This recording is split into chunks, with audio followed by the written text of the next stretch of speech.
আসলে যে বিষয়টা নিয়ে আস্তে আস্তে আগাবো সেটা হচ্ছে রাদারফোর্ডের পরমাণু মডেলের প্রথম যে বিষয়টা আসবে সেটা হচ্ছে রাদারফোর্ডের পরমাণু মডেলটা আবিষ্কৃত হয়েছিল কবে, এবং রাদারফোর্ডের পরমাণু মডেলটা কিভাবে আবিষ্কৃত হয়েছিল সেই সম্পর্কে আমাদের এসএসসি লেভেলে খুব বেশি কিছু বলা ছিল না। এখন সেই বিষয়টা সম্পর্কে আমরা আস্তে আস্তে একটু জানতে চেষ্টা করব। আচ্ছা, তার আগে আমি একটা জিনিস সবার কাছে একটু বলবো যে আমাকে কমেন্ট সেকশনে জানাতে যে কে কোত্থেকে জয়েন করেছো আমাদের সাথে, কোন জেলা থেকে।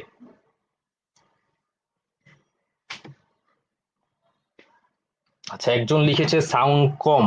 সাউন্ড কম আশা করি ঠিক থাকার কথা এখন।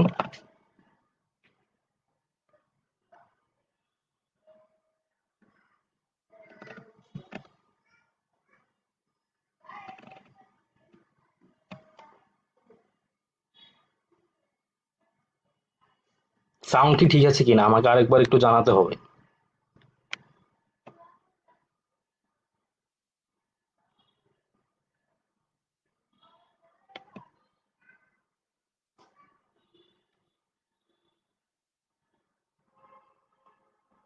আচ্ছা, যতটুকু মনে হচ্ছে সাউন্ড ঠিক আছে, এবং আমরা আমাদের মূল ক্লাসের যে বিষয়ে সেখানে প্রবেশ করতে যাচ্ছি।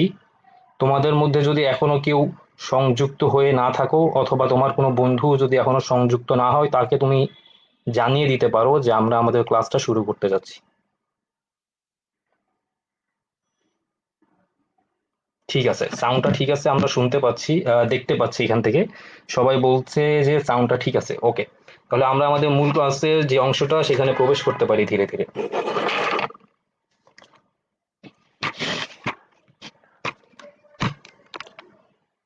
আচ্ছা, ঠিক আছে। তো আমরা রাদারফোর্ডের মডেল সম্পর্কে জানতে গেলে যে বিষয়টা সম্পর্কে আমাদেরকে প্রথম জানতে হবে, সেই বিষয়টা হচ্ছে আলফা কণার বিচ্ছুরণ পরীক্ষা। তো আলফা কণার বিচ্ছুরণ পরীক্ষার মাধ্যমেই রাদারফোর্ড তার পরমাণু মডেলটি প্রতিষ্ঠিত করেন, এবং এই সালটা মোটামুটি আমাদের সকলেরই জানা, সেটা হচ্ছে 1911 সাল। তো 1911 সালে বিজ্ঞানী আর্নেস্ট রাদারফোর্ড একটা পরীক্ষা করেন আলফা কণার বিচ্ছুরণের মাধ্যমে, এবং সেখান থেকে তিনি কিছু সিদ্ধান্তে উপনীত হন। সেই সিদ্ধান্তগুলোর উপর ভিত্তি করেই তিনি একটা মডেল দাঁড়া করান, পরমাণু মডেল, এবং তাকে আমরা বলি রাদারফোর্ডের পরমাণু মডেল। তো এই যে পরীক্ষাটি রয়েছে আলফা কণার বিচ্ছুরণ পরীক্ষা, এই পরীক্ষাটা সম্পর্কে আসলে আমাদের এসএসসি লেভেলে খুব বেশি কিছু ছিল না। এখন আমরা ধীরে ধীরে সেই সম্পর্কে জানতে চেষ্টা করব, এবং আরেকটু গভীরে গিয়ে বিস্তৃতভাবে এখানে কি ঘটেছিল, বা এখান থেকে কিভাবে সিদ্ধান্তগুলোতে উপনীত হয়েছিলেন তিনি, বিজ্ঞানী আর্নেস্ট রাদারফোর্ড, সেই সম্পর্কে কিছুটা জানার চেষ্টা করব। তো আমরা এখানে যেটা দেখতে পাচ্ছি যে আলফা কণা, তো প্রথম কথা হচ্ছে আলফা কণার বিচ্ছুরণ যেহেতু আমরা বলছি, সেখান থেকে বলতে হবে প্রথমেই যে আলফা কণা কি। আলফা কণা আমরা এখানে নিচেই লিখে রেখেছি, দেখতে পাচ্ছ তোমরা যে আলফা কণা বিচ্ছুরণ পরীক্ষা। এখানে আলফা কণার যে বিষয়টা সেটা হচ্ছে আমরা যে হিলিয়াম, যে গ্যাসটা আমরা জানি হিলিয়াম, হিলিয়ামটা হচ্ছে একটা নিষ্ক্রিয় গ্যাস, আমরা সকলেই জানি এই বিষয়ে। তো হিলিয়াম গ্যাস থেকে যখন আমরা দুইটা ইলেকট্রন বের করে নিব, হিলিয়াম গ্যাস থেকে যখন আমরা দুইটা ইলেকট্রন বের করে নিব, তখন সেখান থেকেই আমরা পেয়ে যাব হিলিয়াম 2+। এটা একটা আয়ন, এবং এই আয়নটাকেই আমরা আসলে আলফা কণা বলে থাকি। তো এই আলফা কণাটার বিচ্ছুরণের মাধ্যমেই বিজ্ঞানী আর্নেস্ট রাদারফোর্ড এই পরীক্ষাটা করেন। তো এখানে যে বিষয়গুলো সম্পর্কে প্রথমে আমাদেরকে জানা লাগবে সেটা হচ্ছে যে তিনি পরীক্ষায় কি কি উপাদান ব্যবহার করেছিলেন। প্রথম তিনি যেটি ব্যবহার করেছিলেন আমরা এখানে দেখতেই পাচ্ছ যে গোল্ড ফয়েল লেখা আছে। গোল্ড ফয়েল মানে হচ্ছে স্বর্ণপাত। তিনি স্বর্ণপাতের উপরে আলফা কণার বিচ্ছুরণের মাধ্যমেই তিনি তার সিদ্ধান্তে উপনীত হন। এখান থেকে যে জিনিসটা আমরা দেখতে পাচ্ছি স্লিট, সরু ছিদ্র, আলফা কণাটাকে তিনি সরু ছিদ্রের মাধ্যমে স্বর্ণপাতের উপরে বিক্ষেপ করেন, এবং সেখান থেকে একটা বিচ্ছুরণ হয়। বিচ্ছুরণ মানে কি? বিচ্ছুরণ মানে হচ্ছে বিভিন্ন, দেখো তোমরা দেখতেই পাচ্ছ চিত্রের মধ্যে, যেখানে বিভিন্ন ধরনের যখন আলফা কণাটা স্বর্ণপাতের উপর গিয়ে আপতিত হয়, তখন সেখান থেকে ইলেকট্রন নির্গত হয়, এবং তাই সেই সাথে কিছু বর্ণালীও এখান থেকে নির্গত হয়, এবং সেগুলোকে ডিটেক্টরের মাধ্যমে আসলে ডিটেক্ট করার মাধ্যমেই এখানে তিনি যেসব পরীক্ষা করেছিলেন সেই সকল পরীক্ষার উত্তর তিনি এখানে পেয়েছিলেন। তো আমরা আসলে এখান থেকে দেখতেই পাচ্ছি মোটামুটি যে তার পরীক্ষার উপাদানগুলো স্বর্ণপাত, এবং এখানে হচ্ছে একটা আলফা পার্টিকেলের জন্য, যেখান থেকে আলফা পার্টিকেলটা নির্গত হবে সেইটার জন্য আলফা পার্টিকেল এমিটার বলা হয়। আলফা পার্টিকেল এমিটার আসলে কারা? যারা আলফা কণা নিঃসরণ করবে, এবং কারা আলফা কণা নিঃসরণ করে এই সম্পর্কে যদি আমাদেরকে বলতে হয়, আমরা যেটা দেখব, যাদের তেজস্ক্রিয় মৌল যেগুলো রয়েছে, তেজস্ক্রিয় মৌলগুলো থেকে জানি আমরা তারা বিভিন্ন ধরনের কণা নির্গত করে, এবং এই কণা নির্গমনের ফলেই আসলে যাদের যে তেজস্ক্রিয় ভাঙন, সেই তেজস্ক্রিয় ভাঙনটা সম্পন্ন হয়। এবং সেখান থেকে আমরা দেখতে পাচ্ছি যে যখন আমরা এই তেজস্ক্রিয় মৌলর মধ্যে থেকে আলফা কণাটা বিচ্ছুরিত হবে, বিচ্ছুরিত হওয়ার পরে সেই আলফা কণাটা গিয়ে আপতিত হবে স্বর্ণপাতের উপরে, এবং সেই স্বর্ণপাতটা আসলে চারদিকে একটা আবরণ থাকে, সে আবরণটাকে বলা হয়ে থাকে জিঙ্ক সালফাইডের আবরণ। এবং এই জিঙ্ক সালফাইডের আবরণের উপরে যখন আলফা কণাটা ধীরে গিয়ে আপতিত হয়, তখন সেখানে একটা বর্ণচ্ছটা সৃষ্টি হয়, আলোক ছটা।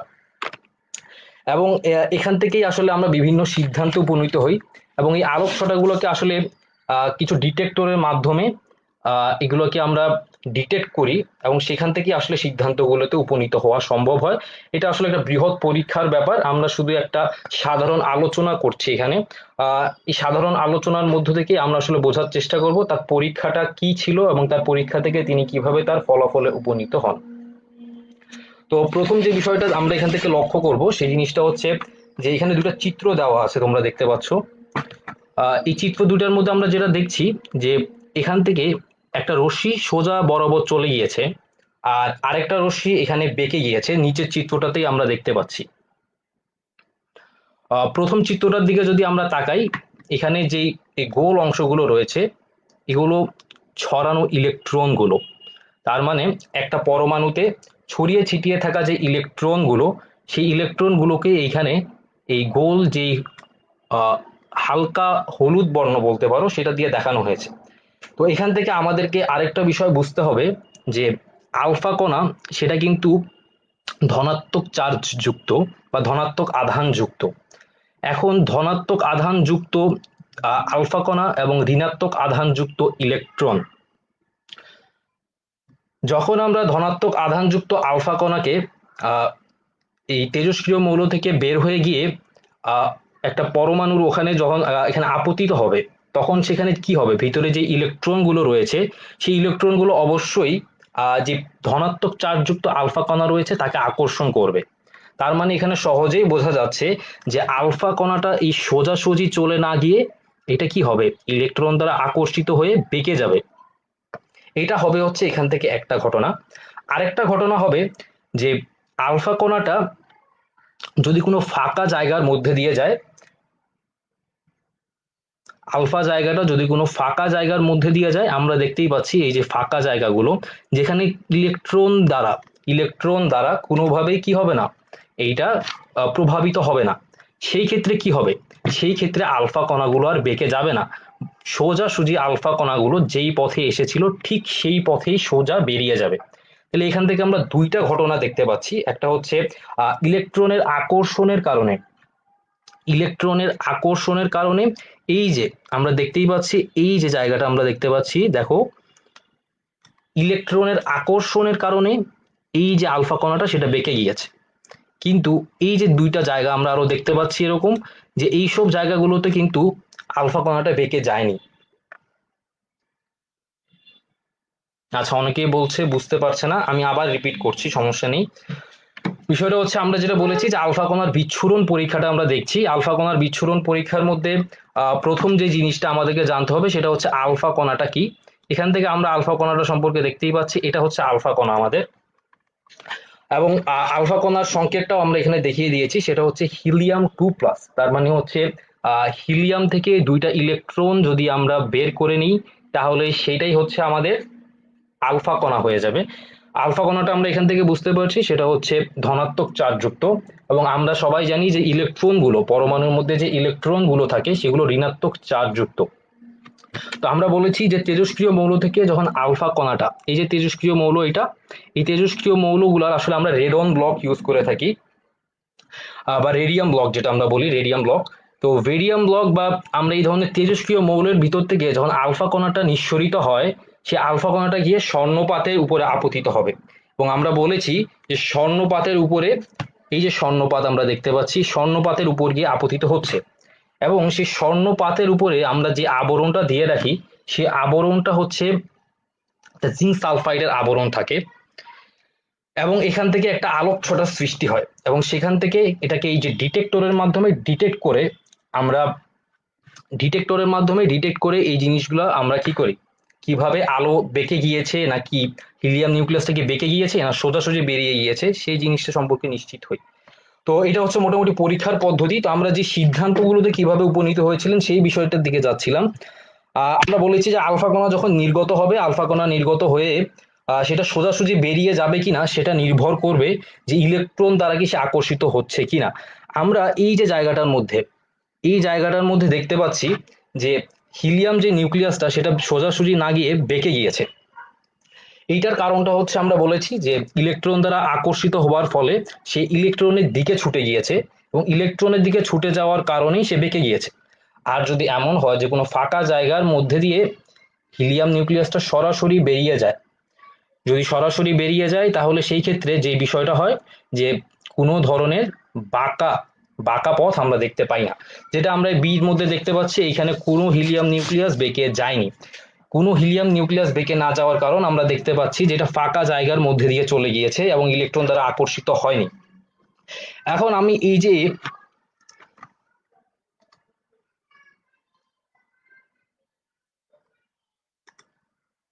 হ্যাঁ, এবার আমরা একটু ভালোভাবে দেখতে পারবো। এই যে জায়গাটা আমরা একটু লক্ষ্য করি, অনেকেই বলছিলেন মাউস পয়েন্টার দিয়ে দেখানোর জন্য, আমি মাউস পয়েন্টার দিয়ে দেখানোর চেষ্টা করছি।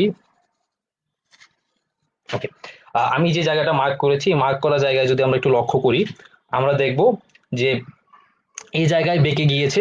এই কারণটা যদি আমরা একটু ব্যাখ্যা করি, আমরা মাঝে যেই নিউক্লিয়াসটা দেখতে পাচ্ছি সেই নিউক্লিয়াসটা কিন্তু ধনাত্মক চার্জ যুক্ত। সুতরাং আমরা জানি যে ধনাত্মক চার্জ এবং ধনাত্মক চার্জ পরস্পরকে বিকর্ষণ করবে, ধনাত্মক চার্জ ঋণাত্মক চার্জ পরস্পরকে আকর্ষণ করবে। এই জায়গাতে যে জিনিসটা হয়েছে যে হিলিয়াম নিউক্লিয়াসটাও যেহেতু আমরা দেখতেই পাচ্ছি যেটা ধনাত্মক চার্জ যুক্ত, আমাদের যেই এখানে যে নিউক্লিয়াসটা রয়েছে মানে জিঙ্ক সালফাইডের পর্দার উপরে, বা আমরা বলছি যে গোল্ড ফয়েলের উপরে এটা আপতিত হচ্ছে স্বর্ণপাতের উপরে, সেখানে যে নিউক্লিয়াসটা রয়েছে ওখানকার পরমাণু, সেই পরমাণু দ্বারা এই যে আমাদের হিলিয়াম নিউক্লিয়াসটা সেটা বিকর্ষিত হচ্ছে। বিকর্ষিত হবার কারণেও এখানেও কিন্তু বেঁকে যাচ্ছে। তার মানে বেঁকে যাওয়ার জন্য আমরা দুইটা কারণ বের করলাম। একটা হচ্ছে ইলেকট্রন দ্বারা আকর্ষিত হবে, আরেকটা বিষয় আমরা বললাম সেটা হচ্ছে যে নিউক্লিয়াসের বিকর্ষণের ফলে সেটা কি হবে, বেঁকে যাবে। এখন আরেকটা বিষয় আমাদেরকে একটু লক্ষ্য করা লাগবে।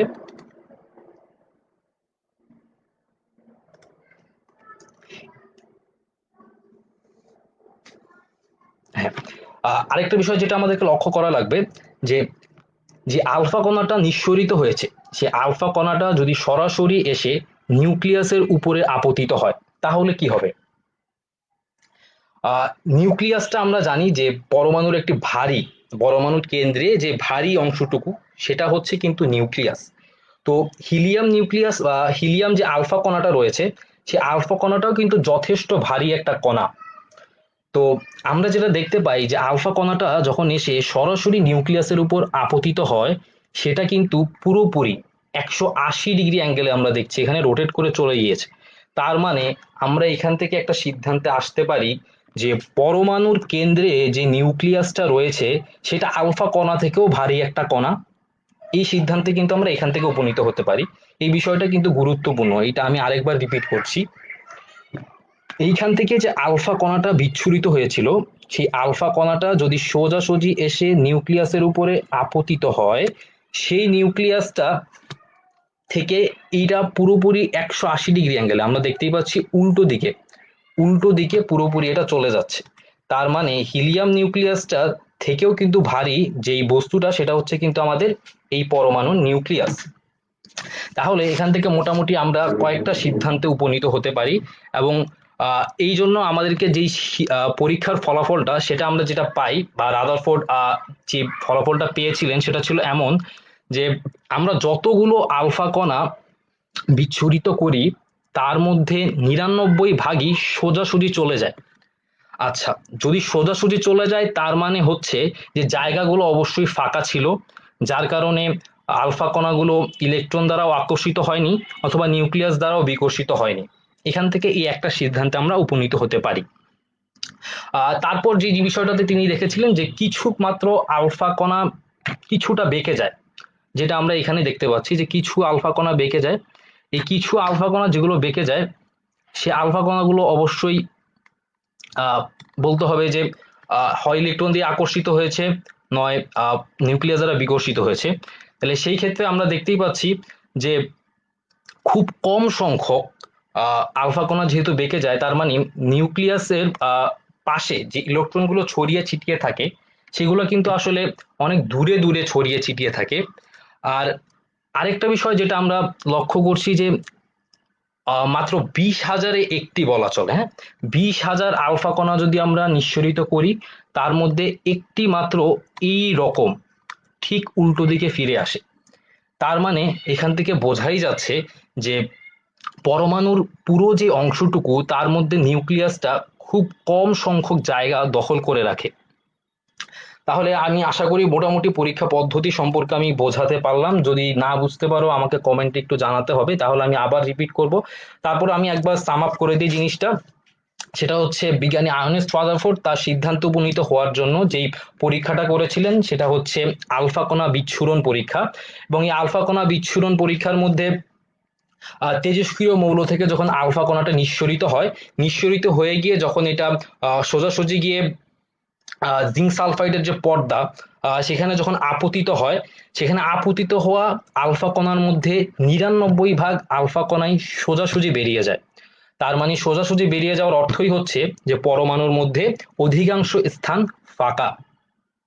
তারপরে যে বিষয়টা আমরা খেয়াল করলাম যে খুব কম সংখ্যক আলফা কণা তাদের জায়গা থেকে বেঁকে যায়।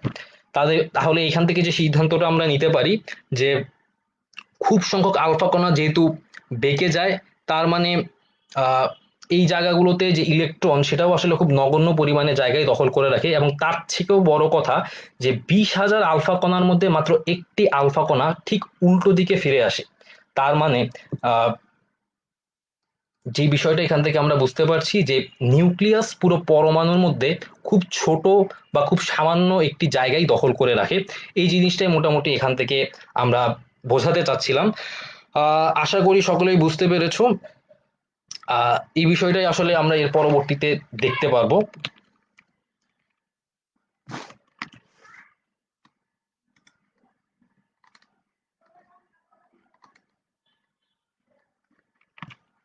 হ্যাঁ, আমরা রাদারফোর্ডের ঠিক পরমাণু মডেলের মধ্যে চলে যাব।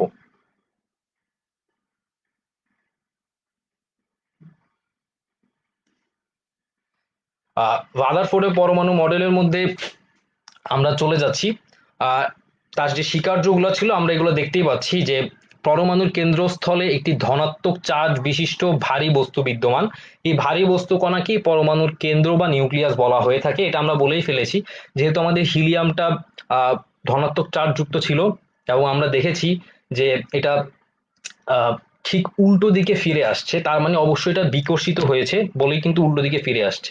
এবং উল্টো দিকে ফিরে আসার আরেকটা বিষয় ছিল, সেটা হচ্ছে অবশ্যই সেটা হিলিয়াম নিউক্লিয়াস থেকে ভারী বলেই কিন্তু সেই হিলিয়াম নিউক্লিয়াসটা আবার উল্টো দিকে ফিরে এসেছে। তার মানে আমরা বলেছি যে হিলিয়াম যে নিউক্লিয়াসটা আমরা এখানে বলছি আলফা কণা, আলফা কণা যথেষ্ট ভারী একটা কণা।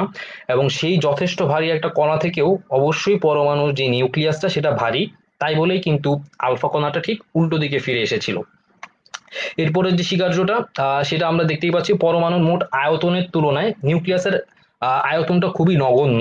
তার কারণটা আমরা বলেছি যে আলফা যে কণাটা আমরা বিচ্ছুরিত করেছি, সেই বিচ্ছুরিত আলফা কণার 99 ভাগ আলফা কণাই কিন্তু সোজাসুজি বেরিয়ে গিয়েছে। তার মানে তারা এক্ষেত্রে বিকর্ষিতও হয়নি, আকর্ষিতও হয়নি। তার কারণটা হচ্ছে যে জায়গাটা ফাঁকা ছিল। আর আমরা যেটা দেখেছি যে পুরো যে 99 ভাগই সোজা বেরিয়ে গিয়েছে, কিছু মাত্র জায়গায় সে উল্টো দিকে বেঁকে এসেছে অথবা সোজাসুজি বের হয়নি, সামান্য বেঁকে বেরিয়েছে। তার মানে যে জিনিসটা এখান থেকে বোঝা যায় যে বেশিরভাগ জায়গায় ফাঁকা এবং যেই নিউক্লিয়াসের আয়তন সেটা পরমাণুর মোট আয়তনের তুলনায় খুবই নগণ্য। এই বিষয়টা আমরা মোটামুটি এখান থেকে আহ বলতে পারি আমরা এখন পর্যন্ত যা কিছু বললাম। আচ্ছা, এবার যে বিষয়টা আমরা চলে আসবো সেটা হচ্ছে পরমাণু সামগ্রিকভাবে চার্জ নিরপেক্ষ, এই বিষয়টা আসলে।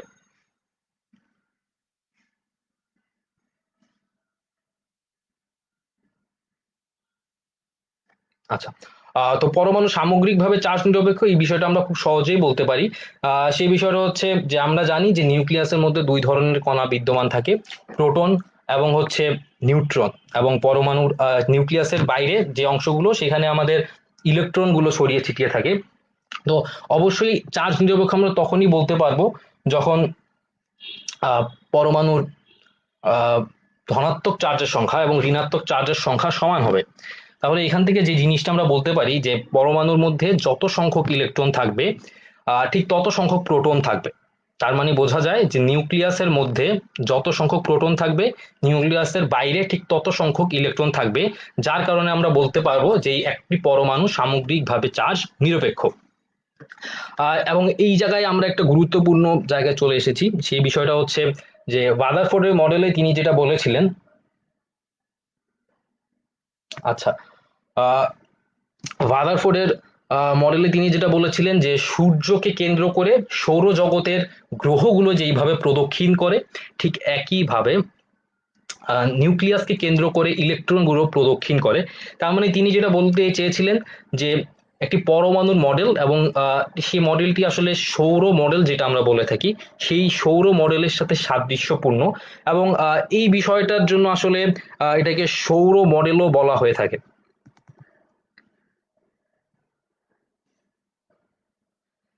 এই বিষয়টাও মোটামুটি আমরা এখান থেকে বলতেই পারি। এবং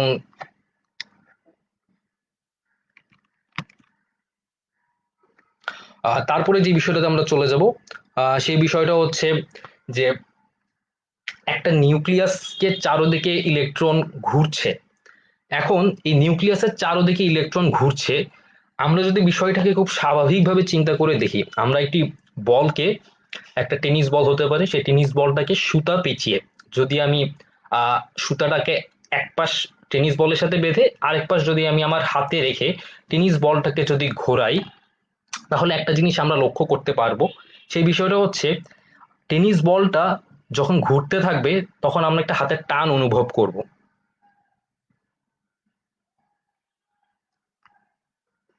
আচ্ছা, আমাকে কিছু কোশ্চেন করেছে আমি দেখতে পাচ্ছি। এটা কি কোনো অধ্যায় কিনা? হ্যাঁ, এটা অধ্যায়। এটা হচ্ছে আমাদের কেমিস্ট্রি প্রথম পত্রের দ্বিতীয় অধ্যায়, গুণগত রসায়ন। গুণগত রসায়নের মধ্যে আমাদের রাদারফোর্ড মডেল এবং হচ্ছে বোর মডেল এই সম্পর্কে আছে, এবং এই সম্পর্কে কিছু আমরা সামনের দিকে কিছু ইকুয়েশন শিখবো। এবং এগুলো সীমাবদ্ধতা, এদের সম্পর্ক, এগুলো আমরা ধীরে ধীরে শিখবো। এটা হচ্ছে এটাই ছিল আসলে। হ্যাঁ, আরেকজন জিজ্ঞেস করেছে এটা কি সেকেন্ড চ্যাপ্টার কিনা। হ্যাঁ, এটা সেকেন্ড চ্যাপ্টার। সেকেন্ড চ্যাপ্টারের রাদারফোর্ড মডেলের যে অংশটুকু সেখান থেকে। আচ্ছা, তারপর বলছে যে 4 ম্যাথমেটিক্যাল কোনো এক্সপ্লানেশন আছে কিনা। আচ্ছা, 4 নম্বর যে পয়েন্টটা ছিল, এখানে ম্যাথমেটিক্যাল কোনো এক্সপ্লানেশনের প্রয়োজন নেই আমার বোধ হয়। এটা খুব ফিজিক্যাল, বা আমরা যদি ভৌতভাবে চিন্তা করি আমরা খুব সহজেই কিন্তু বুঝতে পারবো এই বিষয়টা। আহ আমরা যদি ছবিটা লক্ষ্য করি, এই যে ছবিটা আমরা দেখতে পাচ্ছি, এই যে ছবিটা আমরা দেখতে পাচ্ছি, ছবিটা লক্ষ্য করলেই কিন্তু আমরা সহজেই বুঝে যেতে পারবো যে আসলে এখানে কি হচ্ছে।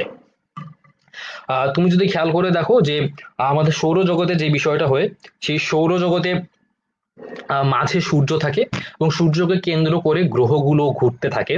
এবং এই ছবিটা যদি তুমি লক্ষ্য করো, মাঝে নিউক্লিয়াস আছে, এই পুরো বিষয়টা নিউক্লিয়াস, এবং নিউক্লিয়াসের ভিতরে আমরা জানি কি থাকে, নিউট্রন থাকে এবং প্রোটন থাকে, সেই বিষয়টা এখানে দেখানো হয়েছে।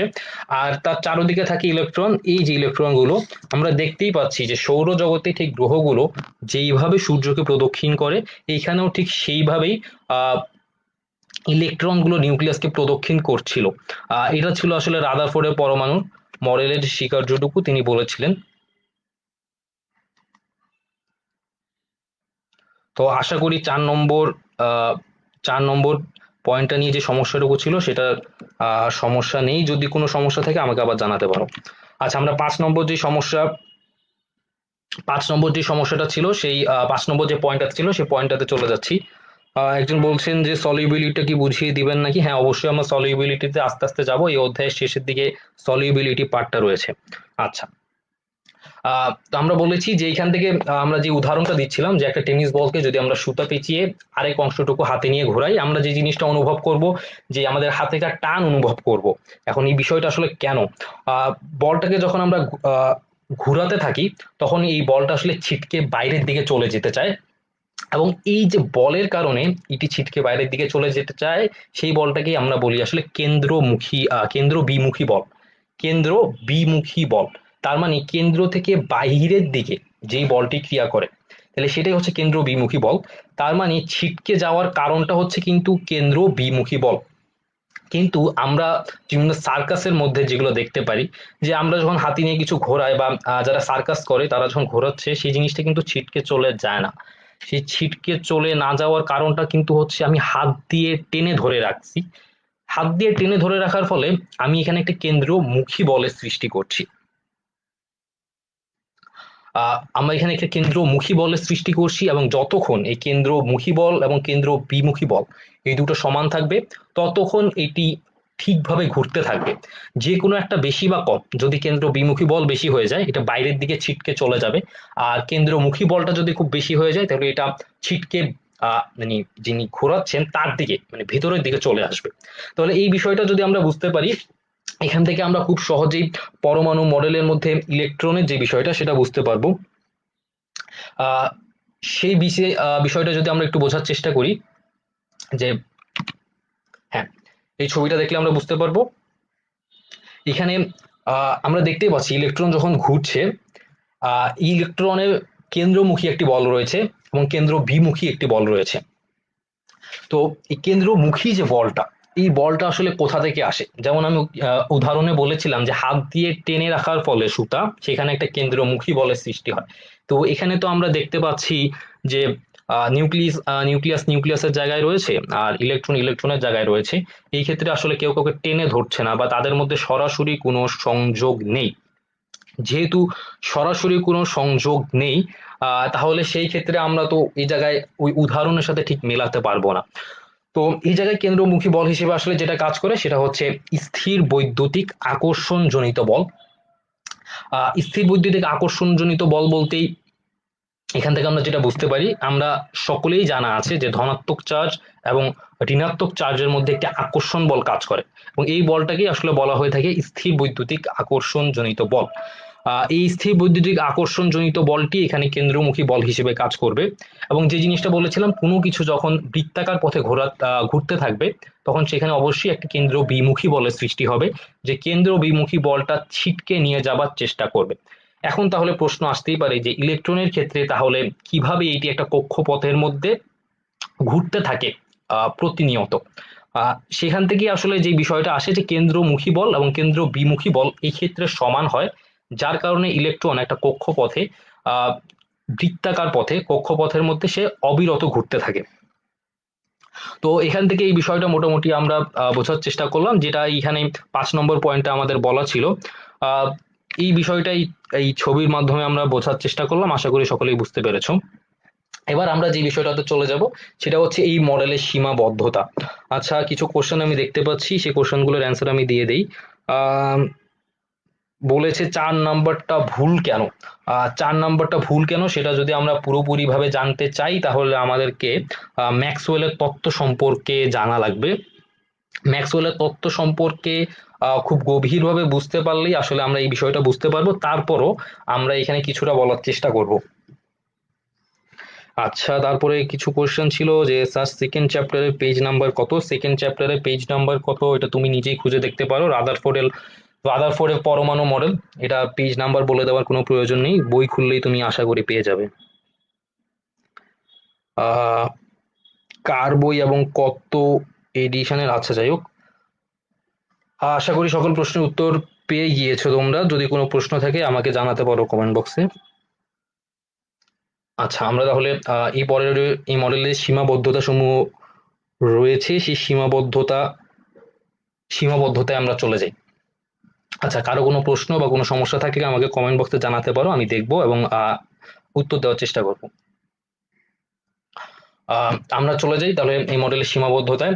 তো প্রথম যে জিনিসটা আমরা বলেছি যে এই মডেলের সাহায্যে পরমাণুর বর্ণালীর কোনো ব্যাখ্যা পাওয়া যায় না।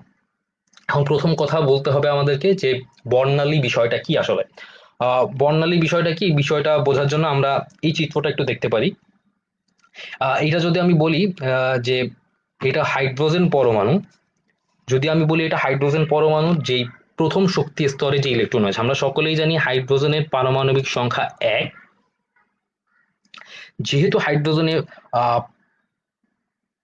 পারমাণবিক সংখ্যাটা 1, সেহেতু আমরা দেখতেই পাচ্ছি তার মধ্যে ইলেকট্রন থাকবে একটা, এবং সেই ইলেকট্রনটা নিউক্লিয়াসের চারদিকে এবং প্রথম যেই কক্ষপথটা রয়েছে সেইখানে ইলেকট্রনটা অবস্থান নিয়ে নিউক্লিয়াসকে প্রদক্ষিণ করবে। এখন একটা বিষয় আসলে খুব ক্লিয়ার হওয়া প্রয়োজন, যেটা সেই বিষয়টা হচ্ছে যে আমরা যে পরমাণুর দিকে দেখি, ধরো আমাদের যদি একটা ইলেকট্রন থাকে, সেই একটা ইলেকট্রন যদি প্রথম কক্ষপথে ঘুরতে থাকে,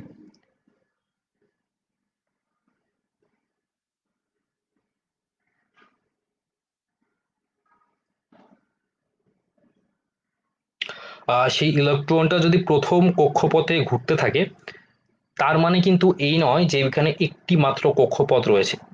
আহ, আমরা জানি কক্ষপথ সংখ্যা অসংখ্য থাকে, এবং সেখানে ইলেকট্রনটা শক্তি অনুযায়ী তার কক্ষপথে অবস্থান নিয়ে প্রদক্ষিণ করে। যদি আমি বলি যে এক্স পরিমাণ শক্তি যদি আমি নেই, তাহলে সেই প্রথম স্তরে x1 পরিমাণ শক্তি যদি তার কাছে থাকে, আহ, তাহলে সে প্রথম শক্তি স্তরে প্রদক্ষিণ করবে। বা x1 না ধরে যদি আমরা এটাকে E1 ধরি, তাহলে আমার বোধহয় আরো ভালো হবে।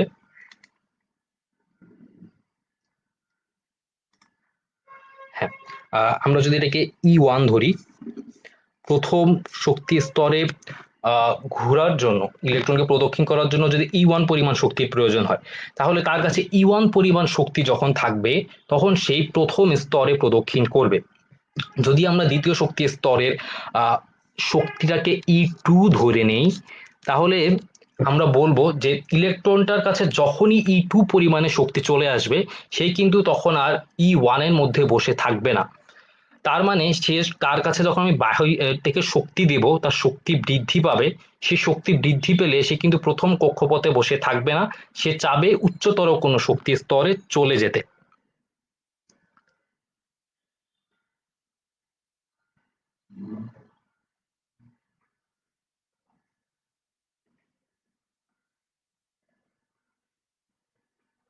আচ্ছা, তাহলে এই বিষয়টা আমরা আসলে খুব গভীরে যাব না, আমরা বোর পরমাণু মডেলের মধ্যে এই বিষয়টা আরেকটু ভালোভাবে দেখব। এখান থেকে তাহলে আমাদেরকে মোটামুটি এতটুকুই বোঝানো দরকার ছিল যে প্রতিটা শক্তি স্তরের জন্য একটি নির্দিষ্ট পরিমাণে শক্তি রয়েছে, এবং ইলেকট্রনের কাছে যদি সেই নির্দিষ্ট পরিমাণে শক্তি থাকে, তাহলে সেই শক্তি স্তরের মধ্যে সে অবস্থান করবে। এখন তাহলে আমরা যদি বলি যে এখানের যে শক্তির স্তরগুলো রয়েছে, সেখানে অবশ্যই তাহলে শক্তির পার্থক্য রয়েছে। এবং আমরা যে বিষয়টা এখানে লক্ষ্য করব, যে ইলেকট্রনটা যদি এক শক্তি স্তর থেকে আরেকটা শক্তি স্তরে যায়, যদি আমি বলি যে এখানে E2 E1 থেকে বড়, এই বিষয়টা যদি আমি এখানে বলি E2 E1 থেকে বড়, তার মানে ইলেকট্রনটাকে প্রথম শক্তি স্তর থেকে দ্বিতীয় শক্তি স্তরে যেতে হলে শক্তি শোষণ করতে হবে, এবং সে শক্তি শোষণ করে যখন দ্বিতীয় শক্তি স্তরে চলে যাবে, সে কিন্তু দ্বিতীয় শক্তি স্তরে বসে থাকবে, বিষয়টা এরকম না। সে সব সময় চাবে তার যে স্বাভাবিক অবস্থা সেখানে ফিরে আসতে। তার স্বাভাবিক অবস্থা হচ্ছে সে প্রথম স্তরে অবস্থান করবে, এটা তার স্বাভাবিক অবস্থা। তো স্বাভাবিক অবস্থার বিচ্যুতি হলে অবশ্যই সে চাবে স্বাভাবিক অবস্থায় ফিরে আসতে।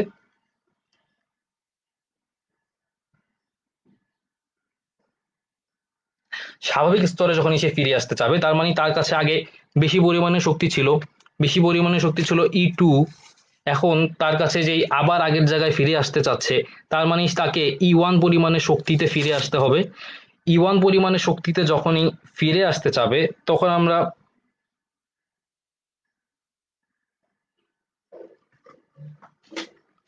যে বিষয়টা লক্ষ্য করব যে এখান থেকে কিছু পরিমাণে শক্তি সে ছেড়ে দিবে। আচ্ছা, এই বিষয়টা তাহলে আমরা যেখানে বুঝতে পারলাম যে প্রথম শক্তি স্তরের শক্তিটাকে যদি আমি বলি এটা E1। আর আমরা এখানে দেখতেই পাচ্ছি উচ্চতর যে কোনো শক্তি স্তর যদি আমরা এটা ধরে নেই এটা E3 পরিমাণে শক্তি রয়েছে, তাহলে আমরা যেটা বলছি এখান থেকে E3 যে শক্তিটা, এটা যেহেতু উচ্চতর শক্তি স্তর, তাহলে এটা অবশ্যই E1 থেকে বড় হবে। এতটুকু বুঝতে কারো কি কোনো সমস্যা আছে কিনা? E1 E2 এগুলো কি? E1 হচ্ছে ইট ফর আমরা বলি এনার্জি, এটা হচ্ছে প্রথম শক্তি স্তরের এনার্জি, তাই আমি এটাকে E1 দিয়ে প্রকাশ করছি। কারো কি এতটুকু কি বুঝতে কোনো সমস্যা আছে কিনা আমাকে একটু জানাতে হবে।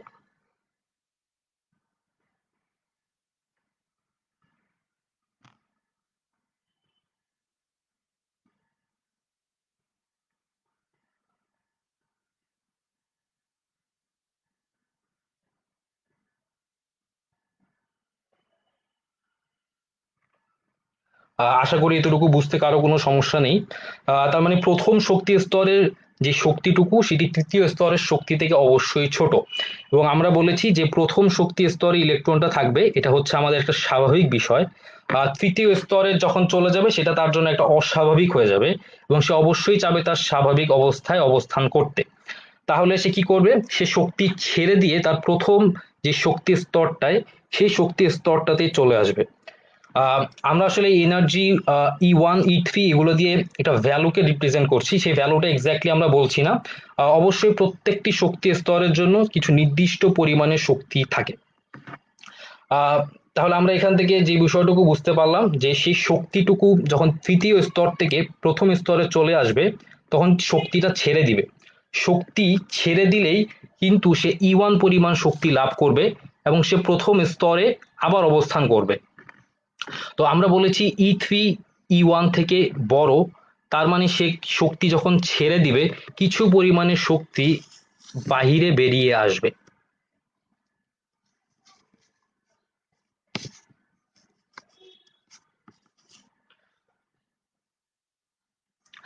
কিছু পরিমাণে শক্তি যখন বাহিরে বেরিয়ে আসবে আমরা জানি শক্তি এক রূপ থেকে অন্য রূপে আহ, রূপান্তরিত হতে পারে, এবং এখানে আমরা আসলে শক্তির যে রূপটা দেখব সেটা আমরা আলো হিসেবে দেখতে পাই, এবং এই আলোটুকুইকেই আমরা এখানে বর্ণালী বলছি।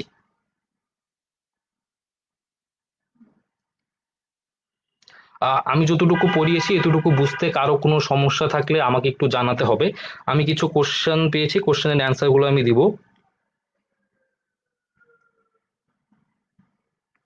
একজন জিজ্ঞেস করেছেন E1 E2 এগুলো কি? E1 E2 আমরা বলেছি যে প্রথম স্তরের যে শক্তিটুকু, সেই শক্তির অবশ্যই একটা নির্দিষ্ট মান রয়েছে, সেই মানটাকে আমরা E1 দিয়ে রিপ্রেজেন্ট করছি। E2 এর যে শক্তি, E2 মানে দ্বিতীয় স্তরের যে শক্তি, সেই শক্তিটাকে আমরা E2 দিয়ে, তৃতীয় স্তরের যে শক্তি সেগুলোকে আমরা E3 দিয়ে এখানে বোঝাচ্ছি। এখন কথা হচ্ছে শক্তি কেন বলছি বারবার, কারণ আমরা বলছি এগুলো এক একটা শক্তি স্তর। শক্তি স্তর মানে শক্তির বিভিন্ন স্তর এখানে থাকবে। প্রথম শক্তি স্তর, দ্বিতীয় শক্তি স্তর, তৃতীয় শক্তি স্তর, এটা আমরা যেটা বলছি যে প্রত্যেকটা স্তরে থাকার জন্য ইলেকট্রনকে ভিন্ন ভিন্ন শক্তি নিজের মধ্যে ধারণ করতে হয়। সেই শক্তিটুকুকে আমরা এখানে বলছি যে সেটা প্রথম স্তরের শক্তি স্তর, দ্বিতীয় স্তরের শক্তি, দ্বিতীয় শক্তি স্তরের শক্তি, তৃতীয় শক্তি স্তরের শক্তি, সেটাই আমরা এখানে বোঝানোর চেষ্টা করছি। তারপর বলেছে যে এটা কি ভাইয়া নিলস বোরের অ্যাটমিক মডেল কিনা? এটা নিলস বোরের অ্যাটমিক মডেল থেকে নিয়ে আসা, বা ওইখান থেকে কনসেপ্টটা এসেছে, এটা কিন্তু রাদারফোর্ডের মধ্যে নেই। আমরা শুধু বোঝানোর চেষ্টা করছি এখানে যে আমরা পরমাণুর বর্ণালী কথাটা, বর্ণালী জিনিসটা কোথা থেকে এসেছে সেই সম্পর্কে একটা ধারণা পাওয়ার জন্য।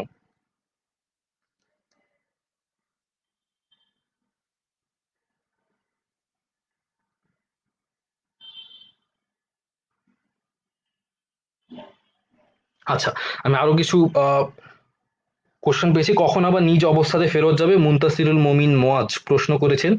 আহ, যখনই উপরের শক্তি স্তরে চলে যাবে আমরা বলেছি যে তার স্বাভাবিক অবস্থা হচ্ছে প্রথম শক্তি স্তরে অবস্থান করা।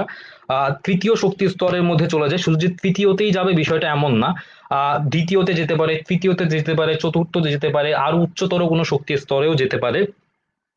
তো সে যখনই উচ্চতর কোনো শক্তি স্তরে চলে যাবে সে ওখানে গিয়ে স্থায়ী হবে না, কারণ সে অবশ্যই চাবে তার স্বাভাবিক অবস্থায় ফেরত আসতে, এবং স্বাভাবিক অবস্থায় ফেরত আসা মানেই তাকে কি করতে হবে? উচ্চতর শক্তি স্তর থেকে নিম্নতর শক্তি স্তরের দিকে চলে আসতে হবে। যদি আমি এখানে দেখিয়েছি 3 নম্বর শক্তি স্তর, সে যদি 3 নম্বর শক্তি স্তরে চলে যায় সেটা একটা উচ্চতর শক্তি স্তর।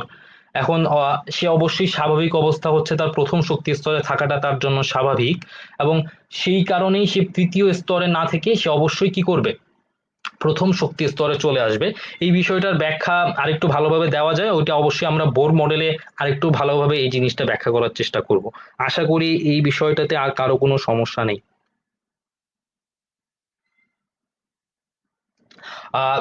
তারপর আরেকজনের কোশ্চেন ছিল, মফিজুর রহমান বলেছে যে যদি প্রথম শক্তি স্তর থেকে তৃতীয় শক্তি স্তরে যেত তাহলে কি হতো। অবশ্যই প্রথম শক্তি স্তরের শক্তি কম, তৃতীয় শক্তি স্তরের শক্তি বেশি, তাহলে তাকে শক্তি অবশ্যই নিতে হবে, তার মানে বাহির থেকে আমাদের শক্তি দিতে হবে এবং ইলেকট্রনকে শক্তি নিতে হবে, শক্তি নিয়ে সে তৃতীয় শক্তি স্তরে চলে যেতে পারবে। ঠিক উল্টো ঘটনাটা ঘটবে যখন সে প্রথম শক্তি স্তরে ফেরত চলে আসবে, কারণ তাকে তৃতীয় শক্তি স্তরের শক্তি বেশি, প্রথম শক্তি স্তরের শক্তি কম। সেই ক্ষেত্রে তাকে অবশ্যই শক্তি ছেড়ে দিয়ে তাকে প্রথম শক্তি স্তরে ফেরত আসতে হবে।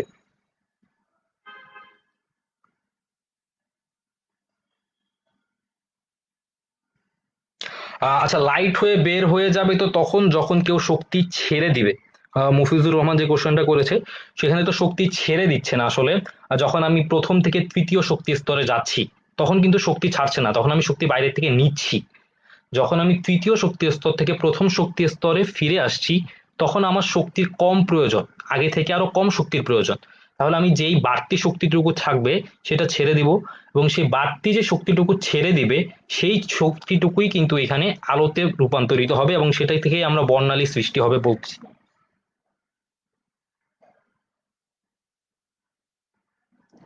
আহ আশা করি আর কোনো সমস্যা নেই এই বিষয়ে। আহ আমরা এখন দ্বিতীয় যেই সীমাবদ্ধতা সেখানে চলে যাব, আমাদের আর খুব বেশি বাকি নেই, আমরা শেষ করে দেব কিছুক্ষণের মধ্যেই। তো এই মডেলে আমরা যে বিষয়টা দেখছি যে কোনো কক্ষপথের আকার আকৃতি সম্পর্কে কোনো ধারণা দেওয়া হয়নি, আমরা সেই বিষয়টা এখান থেকে লক্ষ্য করেছি যে শক্তি স্তরের যে স্বীকার্যগুলো আমরা রাদারফোর্ডে বলেছি সেখানে কিন্তু শক্তি স্তর সম্পর্কে বা ইলেকট্রন কক্ষপথের কেমন হবে, এটার আকৃতি কেমন, আকার কেমন, ইলেকট্রনগুলো কিভাবে আসলে নিউক্লিয়াসের চারদিকে বিদ্যমান থাকবে, এইসব বিষয় কিন্তু কোনো কিছু বলা হয়নি। আমরা খালি দেখতে পেয়েছি এখানে বলা হয়েছে পরমাণু কেন্দ্রে নিউক্লিয়াস থাকবে, পরমাণু চারদিকে ইলেকট্রনগুলো থাকবে, কিন্তু কিভাবে থাকবে সেটা বলা হয়নি। বলা হয়েছে যে পরমাণুর বেশিরভাগ জায়গা ফাঁকা, পরমাণুর কেন্দ্রে যেই নিউক্লিয়াসটা থাকে সেই নিউক্লিয়াসের আয়তনটা অত্যন্ত নগণ্য, এই সকল বিষয় বলা হয়েছে। কিন্তু একটা পরমাণু মডেলের মধ্যে অবশ্যই ইলেকট্রনগুলো কিভাবে থাকবে সেই বিষয়টা জানা কিন্তু খুবই জরুরি। সেই ক্ষেত্রে ইলেকট্রনটা কোথায় কিভাবে থাকবে সেই বিষয়টা রাদারফোর্ডের মডেলে পাওয়া যায় না, এবং এই ক্ষেত্রে ইলেকট্রনের কক্ষপথের আকার আকৃতি সম্পর্কে আমরা আসলে কোনো কিছু জানতে পারি না। তারপর যে বিষয়টা আমরা দেখতে পাচ্ছি যে রাদারফোর্ডের পরমাণু মডেল শুধু একটি মাত্র ইলেকট্রন নিউক্লিয়াসকে কেন্দ্র করে ঘুরবে সেই বিষয়টা সম্পর্কে বলেছে। একাধিক ইলেকট্রন আসলে কিভাবে পরমাণু নিউক্লিয়াসকে কেন্দ্র করে ঘুরবে সেই বিষয় সম্পর্কে আমাদেরকে কোনো স্পষ্ট ধারণা দিতে পারেনি।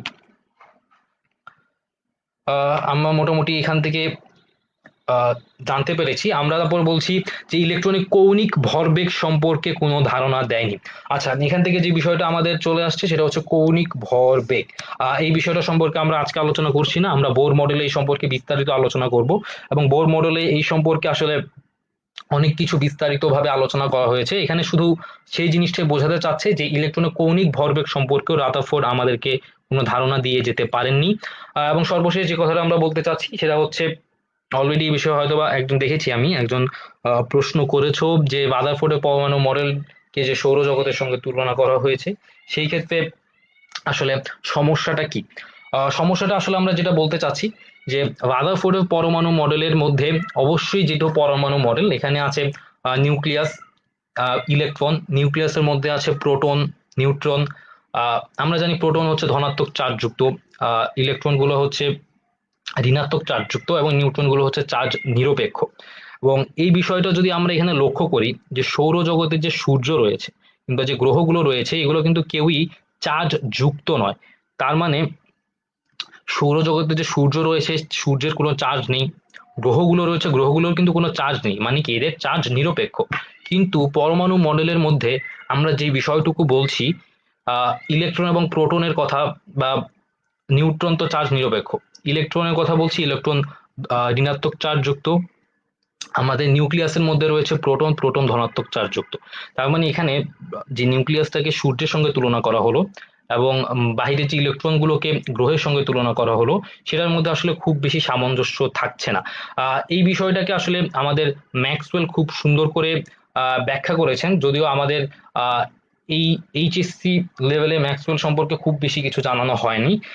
ম্যাক্সওয়েল সম্পর্কে খালি আমরা জানবো যে ম্যাক্সওয়েলের তত্ত্বানুসারেই আসলে যেই বিষয়টি ঘটে, এখন আমরা যেটা বলতে যাচ্ছি। আমরা এখানে দেখতে পাচ্ছি যে লাল যে অংশটুকু আমরা দেখতে পাচ্ছি যে লাল যে অংশটুকু সেটাকে আমরা ইলেকট্রন বোঝানোর চেষ্টা করেছি, এবং নীল যে অংশটুকু সেটাকে আমরা নিউক্লিয়াস বোঝানোর চেষ্টা করেছি। একজন প্রশ্ন করেছো অ্যাঙ্গুলার মোমেন্টাম কি? অ্যাঙ্গুলার মোমেন্টামই বাংলায় হচ্ছে কৌণিক ভরবেগ, এবং কৌণিক ভরবেগ সম্পর্কে আমরা বোর পরমাণু মডেল, এরপরেই আমরা যে বোর পরমাণু মডেল পড়বো সেখানে আমরা বিস্তারিত জানতে পারবো। আমরা এখান থেকে এখন যে বিষয়টাতে চলে যাব, যে রাদারফোর্ডের মডেলের যে পঞ্চম যেই সীমাবদ্ধতাটুকু ছিল, সেই সীমাবদ্ধতাটুকু আমাদেরকে বলা হয়েছে যে সূর্যের যে সৌর যে জগৎ এবং ইলেকট্রনের যেই এখানে রাদারফোর্ডের যে পরমাণু মডেলটা, সেটা আসলে কোনোভাবেই সামঞ্জস্যপূর্ণ হতে পারে না। তার কারণটা এই যে নিউক্লিয়াস এর মধ্যে যে প্রোটন রয়েছে সেটাও চার্জযুক্ত, এবং নিউক্লিয়াসের বাইরে যে ইলেকট্রন রয়েছে সেটাও চার্জযুক্ত, কিন্তু সৌরজগতে সকলেই চার্জ নিরপেক্ষ। সেই বিষয়টি ম্যাক্সওয়েল বলেছেন যে এই বিষয়টি আসলে গুরুত্বপূর্ণ। ম্যাক্সওয়েল বলেছেন যে কোনো একটি চার্জিত কণা সেটা যদি বৃত্তাকার পথে ঘুরতে থাকে তাহলে সেটি শক্তি হারাবে। আমি আবারও বলছি, ম্যাক্সওয়েল বলেছেন যে কোনো একটা চার্জিত কণা যদি বৃত্তাকারে ঘুরতে থাকে তাহলে সেই শক্তি হারাবে।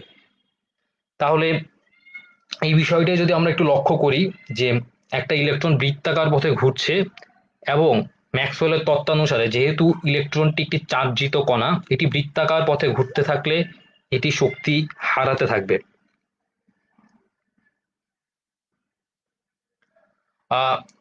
তো আমরা এখানে যেটি দেখছি যে বাহিরের যে শক্তির স্তর, আমি যদি বলি যে এই যে শক্তির স্তরটুকু, এই শক্তির স্তরটুকুকে যদি আমি পুরো এইভাবে দেখাই, তাহলে আমি মনে করি যে প্রথমে ইলেকট্রনটা বাইরের শক্তি স্তরে ঘুরছে। তো ইলেকট্রনটা যখন বাইরের শক্তি স্তরে ঘুরতে থাকবে, ম্যাক্সওয়েলের তত্ত্ব আমাদেরকে যেটা বলে যে সে শক্তি হারাতে থাকবে। এখন আমরা যে বিষয়টা এখান থেকে লক্ষ্য করব যে বাইরের শক্তি স্তর যেটি, সেটি কিন্তু ভিতরের যে শক্তি স্তরটা, এটাকেও যদি আমি পুরো করি, ভেতরের শক্তি স্তরটা থেকে কিন্তু বাহিরের শক্তি স্তরটা বড়। বাহিরের শক্তি স্তরটা যেহেতু বড়, সেই বড় শক্তি স্তরে ঘুরতে হলে ইলেকট্রনকে অবশ্যই বেশি পরিমাণে শক্তি ধারণ করতে হবে। তো ইলেকট্রনটা যখন বাহিরের শক্তি স্তরে ঘুরতে শুরু করবে, তখন আমরা বলেছি বা ঘুরতে থাকবে, তখন ম্যাক্সওয়েল যেটা আমাদেরকে বলে, যেহেতু ইলেকট্রন চার্জিত কণা, সে ঘুরতে থাকলে শক্তি হারাতে থাকবে। যেহেতু সে বাহিরের শক্তি স্তরে ঘোরার সময় শক্তি হারাবে, তাহলে তার শক্তির পরিমাণ কমে যাবে, এবং সে অবশ্যই তখন আর বাহিরের যে শক্তি স্তর সেখানে ঘুরতে পারবে না। কারণটা হচ্ছে সে ঘোরার সময় শক্তি নির্গত করতে করতে তার শক্তি কমে গিয়েছে, এবং সে কম শক্তি দিয়ে সে আর এই বড় পথ অতিক্রম করতে পারছে না। তার মানে এখন যেই পরিমাণ শক্তিটুকু তার কাছে রয়েছে, যে কম শক্তিটুকু রয়েছে, সেটা দিয়ে তাকে আরো ছোট পথ অতিক্রম করতে হবে। সেই কারণেই সে আর বাহিরের শক্তি স্তরে না থেকে শক্তি স্তরটা ধীরে ধীরে ছোট করতে থাকবে, এবং এর পরের শক্তি স্তরে যখন আসবে তখন একই ঘটনা ঘটবে, যে এই শক্তি স্তরে ঘোরাকালীনও এই শক্তি স্তরটাতে ঘোরার সময়ও সে শক্তি হারাতে থাকবে, এবং শক্তি হারাতে থাকলে তার শক্তি আবারও কমতে থাকবে। সেই কম শক্তি নিয়ে সে আবারও এই বড় যে পথটুকু সেটাও অতিক্রম করতে পারবে না, তাকে আরো ছোট পথ অতিক্রম করতে হবে, এবং সে ধীরে ধীরে এইভাবে শক্তির স্তর ছোট করতে করতে একসময় সে নিউক্লিয়াসের ভেতরে আপতিত হবে। এখন যদি নিউক্লিয়াসের ভেতরে ইলেকট্রন আপতিত হয়ে যায়, তাহলে আমাদের এই যে পুরো ব্যবস্থাটুকু, এই পুরো ব্যবস্থাটুকুই ভেঙে পড়বে, এবং আসলে এটার যে মডেলটা, সেই মডেলটা কিন্তু আসলে আর কোনো অস্তিত্ব থাকবে না। কারণ এই মডেল আমরা বলেছি যে ইলেকট্রন নিউক্লিয়াসের চারদিকে ঘুরবে, কারণ ইলেকট্রনের চারদিকে না ঘুরে সেই ইলেকট্রনটা যদি নিউক্লিয়াসের মধ্যেই আপতিত হয়ে যায়, তাহলে পুরো পরমাণু মডেল ব্যবস্থাটাই ভেঙে পড়বে। এবং এই বিষয়টি আসলে রাদারফোর্ড মডেলের আরেকটি সীমাবদ্ধতা, যেই সীমাবদ্ধতাটুকু আমরা বোর মডেলে গিয়ে সংশোধন করে সংশোধন হয়েছে বোর মডেলে এই বিষয়টাই, এবং এই সংশোধনের মাধ্যমে এবং আরো কিছু সংশোধনের মাধ্যমে কিন্তু বোর আরেকটি পরমাণু মডেল দাঁড় করিয়েছে, এবং এইটুকুই হচ্ছে মোটামুটি এইখানের বিষয়। তার আর কোনো সীমাবদ্ধতা এখানে নেই। মোটামুটি আমরা এই বিষয়টুকু পর্যন্তই আমাদের ছিল আজকে। তো এই বিষয় পর্যন্ত আর কারো কোনো কিছু জানার আছে কিনা আমি সেই বিষয়টা সম্পর্কে একটু জানতে চাচ্ছি।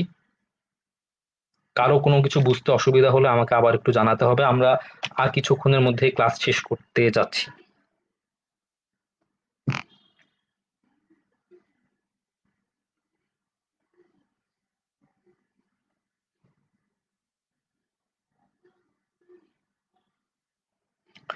আচ্ছা, মুফিজুর রহমান যে কোশ্চেনটা করেছে যে একটা ইলেকট্রন ঘূর্ণনের কথা এবং নিউক্লিয়াসে পড়ার কথা না, এই ইলেকট্রনটা কিভাবে কেন্দ্রমুখী বল কাজ করার ফলেও কিভাবে কেন্দ্রে এসে পড়বে। আচ্ছা, এই প্রশ্নটার বিষয়টা যেটা আমাদেরকে ম্যাক্সওয়েল যে বিষয়টা জানিয়েছে যে যদি কোনো একটা চার্জিত কণা বৃত্তাকার পথে ঘুরতে শুরু করে সে শক্তি হারাতে থাকবে। এখানে কেন্দ্রমুখী বলটা কিন্তু আসলে কোনো বিষয় না, এখানে বিষয়টা হচ্ছে যে শক্তি হারাতে থাকবে। আমরা এখানে দেখেছি যে সে শক্তি হারাতে থাকবে বলে সে বড় পথ অতিক্রম করতে পারবে না, তাকে ছোট পথ অতিক্রম করতে হবে। তার মানে শক্তি হারাতে হারাতে যখন এক সময় তার আর কোনো শক্তি থাকবে না, তাহলে তখন কিন্তু তার আর কোনো কক্ষপথে ঘোরার মতো শক্তি অবশিষ্ট থাকছে না।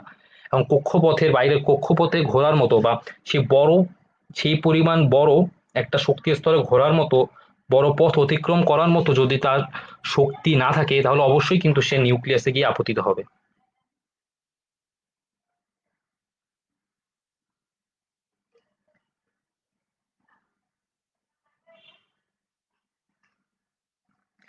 আচ্ছা, আশা করি বিষয়টা বুঝতে পেরেছো। আহ আমরা বলছি যে সোলার সিস্টেমের সাথে তুলনা করার ভুলটা কি অ্যাট্রাকশন ফোর্সের ডিফারেন্সের কারণে? হ্যাঁ, সোলার সিস্টেমের সাথে ভুল করার বিষয়টা মেইনলি এখানেই, যে এখানে চার্জিত কণাসমূহ রয়েছে এবং তাদের মধ্যে যে বিষয়গুলো কাজ করছে, সৌরজগতের যে গ্রহ সূর্য রয়েছে তাদের মধ্যে কোনো চার্জ নেই কিন্তু, সুতরাং যে ম্যাক্সওয়েলের তত্ত্ব আমাদেরকে যে বিষয়টা বলছে যে চার্জিত কণা ঘুরতে থাকলে শক্তি হারাতে থাকবে, সৌরজগতের গ্রহগুলো যেহেতু চার্জিত নয় তাহলে তারা ঘুরতে থাকলে কিন্তু এভাবে শক্তি হারাতে থাকবে না। এই বিষয়টাই আসলে সৌরজগতের সাথে তুলনা করার যে মূল ভুলটুকু ছিল এটা এখানেই।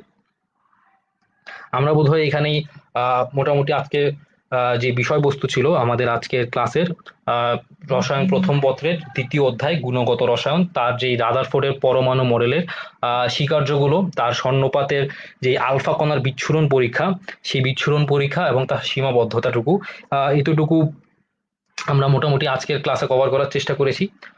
আশা করি তোমরা সকলেই বুঝতে পেরেছো। আমি এখনো বলছি, যদি কারো কোনো সমস্যা থাকে তোমরা আমাদের কমেন্ট বক্সে জানাতে পারো।